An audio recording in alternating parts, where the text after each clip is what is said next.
네, 히브리서 12장을 보겠습니다. 히브리서 12장은 장 주제를 제가 징계와 채찍의 유익 그랬어요. 징계와 채찍이라는 말이 좀 거북스럽죠. 근데 우리는 징계와 채찍을 좋아하고 사랑해야 된다고 저는 생각합니다. 징계와 채찍을 많이 겪은 사람일수록 복받은 사람이고 하나님께 사랑받는 사람이다. 저는 그렇게 생각합니다. 여러분 어떻게 생각하시는지. 첫 번째는 예수님을 바라보자. 징계와 책망, 낙심 말라. 힘을 내고 일어나라. 결코 거역하지 말자. 예. 예수님을 바라보자. 그렇죠? 우리의 믿음의 창시자요, 완성자이신 예수님을 바라보자. 창신자, 그래요. 완성자, 피니시. 그러니까 만드시고 완성하신, 끝내신, 믿음을 만드셨고 믿음을 끝내신 예수님을 바라보자. 이렇게 말씀하시는 거죠. 그러니까 우리를 둘러싸고 있다. 증인들이 모든 무거운 것과 너무 쉽게 우리를 엉거매는 죄를 떨쳐버리고 인내로 우리 앞에 놓인 경주를 달리며 바로 예수님을 바라보자. 그분께서는 자기 앞에 놓은 기쁨으로 인해 십자가를 견디사 그 수치를 멸시했다. 이제 하나님의 왕좌 오른편에 앉으셨다. 예수님이 어떤 면을 바라보냐? 자, 언제 예수님을 바라보자? 우리가 우리를 얽매는 무거운 거, 또는 우리를 둘러싸고 있는, 우리를 무겁게 하는 거, 인생을 살다 보면 무거운 게 있잖아요.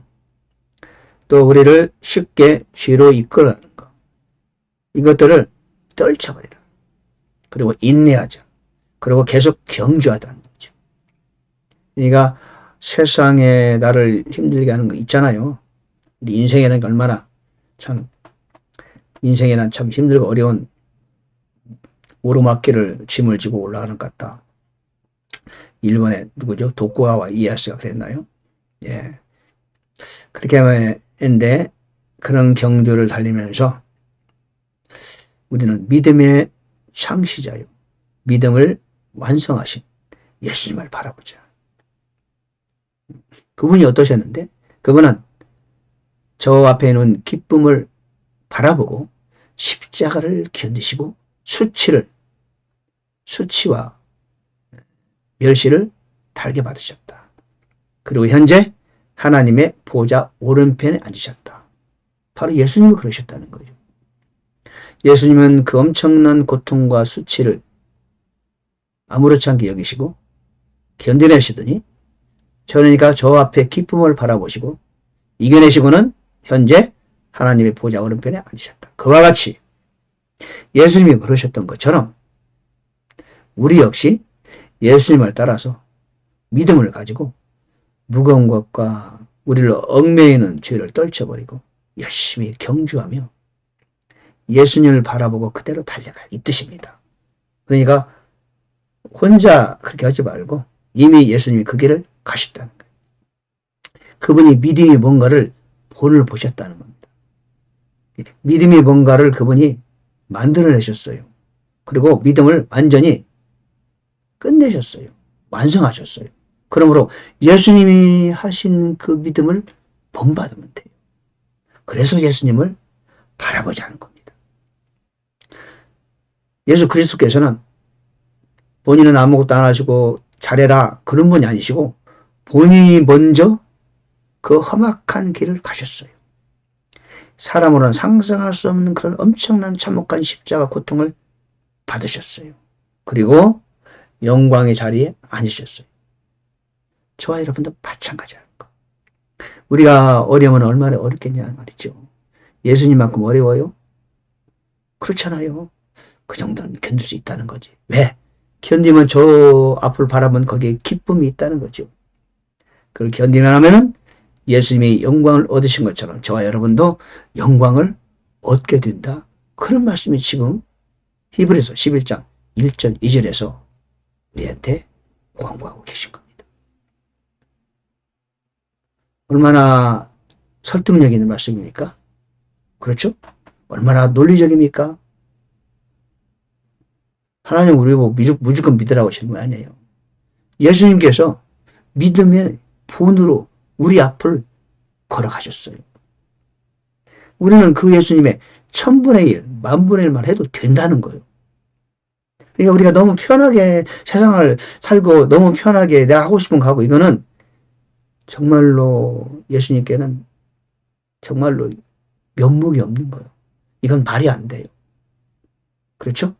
약간의 어려움을 왜 우리가 마다하고 그럽니까? 믿음으로의 싸움을 하는 걸 그걸 가지고 힘들다 어렵다 하면 되겠습니까? 자존심이 좀 상한다고 마음이 상한다고 토라지고 그러면 되겠습니까? 그래. 예수님의 수치도 있는데 이 정도 수치 아무것도 아니지. 그리고 견뎌내야죠. 왜? 처음을 이렇게 앞에 지금 기쁨을 기다리고 있고 영광이 나를 기다리고 있잖아요.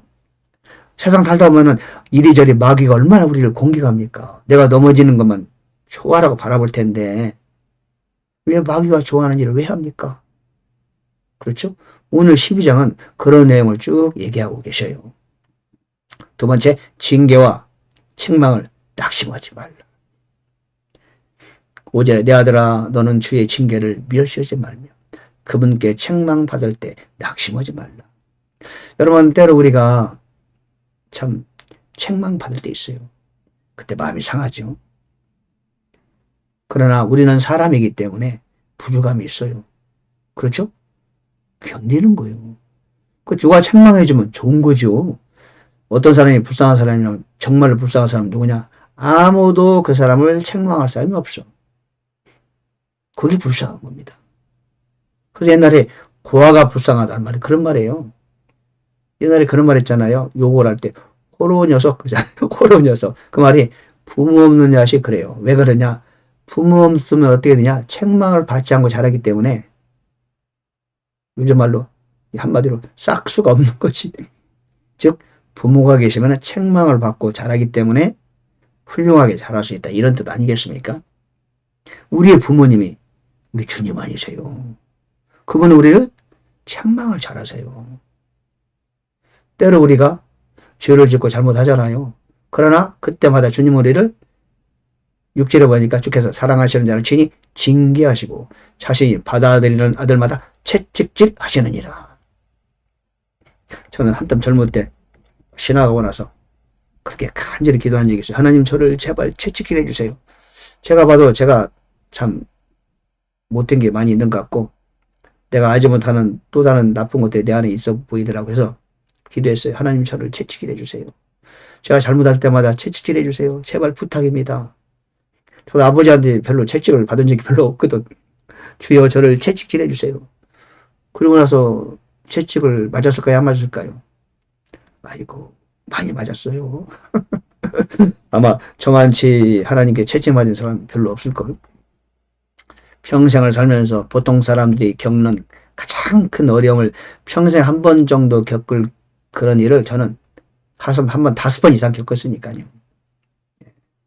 생명의 유태로운 그런 지경을 여러 번 겪었습니다.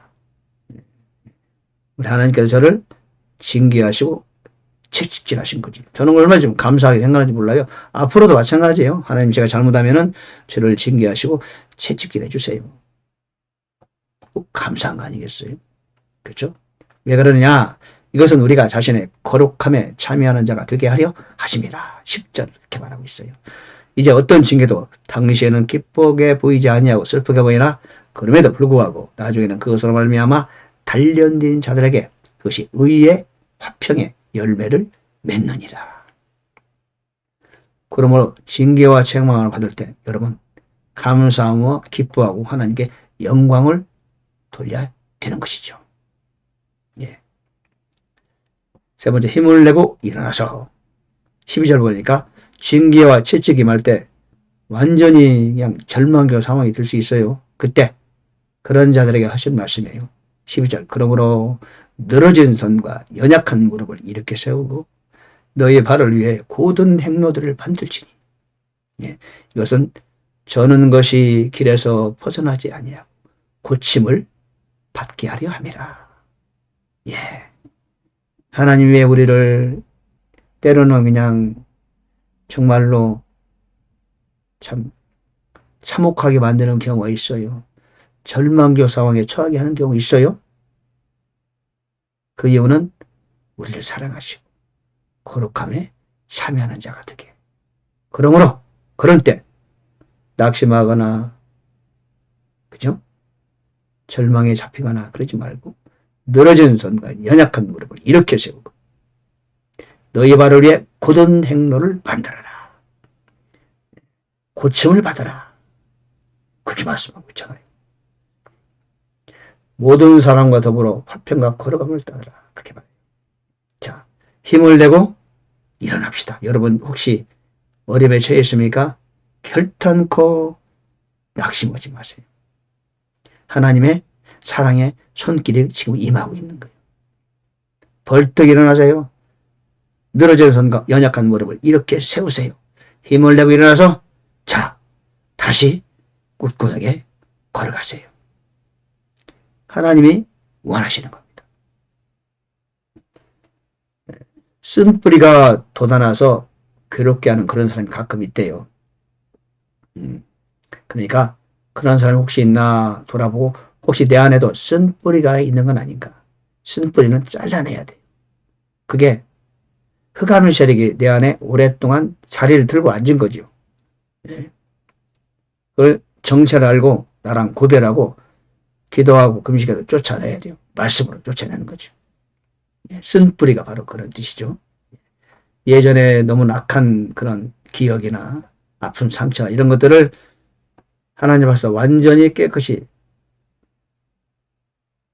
치루하지 않고 그대로 두면 우리 잠재의식 속에서 쓴뿌리가 될 수가 있어요. 그럼 우리의 어떤 과거 일도 정면으로 부딪혀서 십자가에 나가서 깨끗이 해결하는 게 좋아요. 나는 지난달 그 기억도 싫어. 그러면 안 돼요. 그거를 기억해내세요. 아무리 아프고 슬퍼도요. 그걸 다 직면해서요.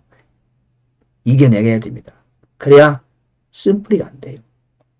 지난날을 다 기억하세요. 고통스러워도 그거 하나님의 손길이에요. 감사의 손길. 하나님이 나를 그렇게 오늘 이렇게 만드시려고 나로 하여금 그런 상황에 처하게 하셨구나. 그럼요. 모든 것이 다 감사해요. 저와 여러분은 하나님이 시나리오 작가가 되셔서 우리 인생 드라마를 연출하고 계십니다. 태어나기 전부터, 뱃속에 있을 때부터 오늘까지. 그러므로 지난날의 아픔과 슬픔과 상처와 넘어짐 모두 다 하나님의 시나리오에 있는 거다. 그러므로 모든 것도 감사. 그런 과거에 등장했던 나의 원수 같은 사람들, 그 사람들도 그냥 나를 위해서 엑스트라에 불과한 거예요. 미워할 필요가 없어요. 오히려 고맙다. 나를 위해 악역을 담당해서 고맙다. 그리고 하나님께 감사하고 그 사람을 미워할 필요가 전혀 없어요. 나를 위해서 지금 한 역할을 담당한 겁니다. 그렇죠? 힘을 내고 일어나자. 네 번째, 거역하지 말자. 25절에 너희는 조심하여 말씀하시는 분을 거역하지 말라. 예. 거역하지 말라. 그렇게 하게 되면은 하나님의 피하지 못한 하나님의 손길을 피할 수가 없다. 그런 말입니다. 예. 그러므로 공경하는 마음과 하나님께 속한 두려움을 가지고 받으실 만하게 하나님을 섬길지니 우리 하나님은 소멸하시는 불이시다. 근데 우리가 하나님을 거역하는 것은 정말로 조심해야 돼요. 그러니까 때때로 어떤 하나님께서 사람을 통하여 나에게 말씀하시는 경우도 있고요. 하나님의 말씀을 대변할 수가 있어요. 그런데 정말로 주의해야 됩니다. 사람을 거역하는 건 괜찮아요. 때로. 그러나 하나님을 거역하는 것은 반드시 대가가 지불됩니다. 왜? 구약에서 하나님께서는 거역하는 자에게 어떻게 대하셨는지 충분히 우리에게 보여주셨어요. 구약 성경 우리에게 교훈으로 기록된 것이죠. 그럼 오늘날도 하나님을 거역하면 괜찮으냐? 아닙니다. 하나님은 지금도 인격적인 분이시고 내 안에 성령이 계시기 때문에 더더욱 지금은 거역하면 안 돼요. 성령님을 거역하면 안 됩니다. 성령님을 슬프게 하시면 안 됩니다. 늘 그분께 묻고 순종하려 애쓰고 주여 나를 인도하시옵소서, 가르쳐 주옵소서. 그런 자세로 주여 주의 뜻을 거역하지 않도록 도와주세요. 순종하는 마음을 주옵소서. 나로 하여금 거역함으로 이끌어가는 흑암의 세력을 주여 물리쳐 주세요. 마귀는 내가 거역하는 걸 좋아하지. 내가 거역하면 마귀는 뒤에서 박수쳐요. 그렇게 주의 뜻을 따르는 순종하는 저 여러분이 되어야 될 것입니다. 자, 히브리서 12장 징계와 채찍이 얼마나 좋은 하나님의 선물인가를 다시 한번 우리가 생각합니다. 예수님을 바라보자. 그분은 우리의 앞길을 내가 겪을 모든 것들을 강하게 심하게 받으시고 다 걸어가신 분이시다. 힘을 내고 일어나자. 하나님의 뜻을 성령을 결단코 거역하지 말자. 예, 히브리서 12장 같이 은혜를 나눴습니다. 할렐루야. 징계와 채찍을 선물을 받고 계십니까? 여러분, 하나님께 감사하시기 바랍니다. 하나님의 축복과 은혜와 사랑의 손길입니다. 벌떡 일어서서 새로 힘을 내서 걸어가시기 바랍니다. 아멘.